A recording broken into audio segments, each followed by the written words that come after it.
totally unconstitutional, and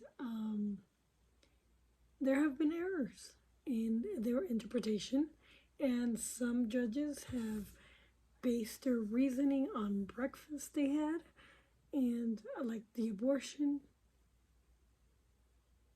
Roe v. Wade, which needed to be overturned for reasons that I'm not going to get into right now. So they explain the meaning of the Constitution, our laws, and treaties. The Constitution, for example, some treaties have been usurping our laws and usurping the Constitution. And I believe that we need to go back and redo those.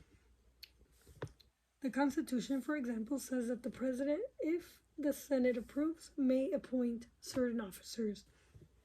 But can the president put a person out of office if the Senate refuses to agree? Again, the Constitution declares that the Congress, by a two-thirds vote of the both houses, may pass a law against the wishes or veto the president. What is meant by the two-thirds vote? Does it mean two-thirds of all the elected members of each house, or only two-thirds of those who choose to vote? The Constitution is silent on these questions. It's not, and we'll get into it later. The federal courts have had to answer them. The answers have given meaning to the Constitution. The party system has developed the Constitution. Fourth, our founding fathers never meant for parties to be a part of anything. Madison was against the party system, and I could see why, because of factions, because they get corrupted. Like right now, the Democrat Party is run by special interest groups, and the people themselves, the Democrat people themselves, do not have a say in their party. They are a collective, which is communism, and so a lot of the things that Democrats are doing are communist in nature. So I am not in favor of parties either. I am very much on Madison's side on this one. So we'll get into it a little bit. For example, the Constitution declares that there shall be a president, a senator, and congressmen, judges, and other officers. It tells by whom they shall be elected and appointed, but it says nothing about how persons shall be put forward or nominated for these positions. If anybody really wanted to understand the Constitution, all they have to do is read the Federalist Papers and the Anti-Federalist Papers and digest the arguments of these articles and these amendments. The way in which names are put forward is just as much a part of our plan of government as if it were written into the Constitution. So the Constitution is a regulation on the government. It's not a regulation on the people. It is done by political parties in ways that have developed over the years.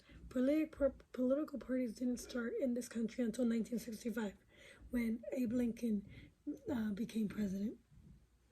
For example, if a representative is to be elected, then each party chooses the man it wants. The parties then give the voters the names of the men they have chosen. The voters choose the man they want to serve as officers. Sometimes the officer is appointed rather than elected. That becomes more bureaucratic, and that part I don't know. Because the appointed person needs to represent the people, and a lot of times, like Meg Froelich, she was appointed. I didn't know that she didn't really represent the people in this district.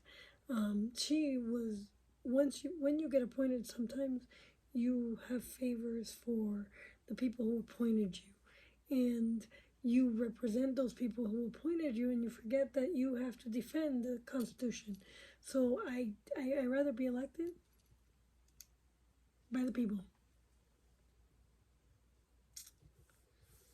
The voters, okay, so sometimes the officers are appointed.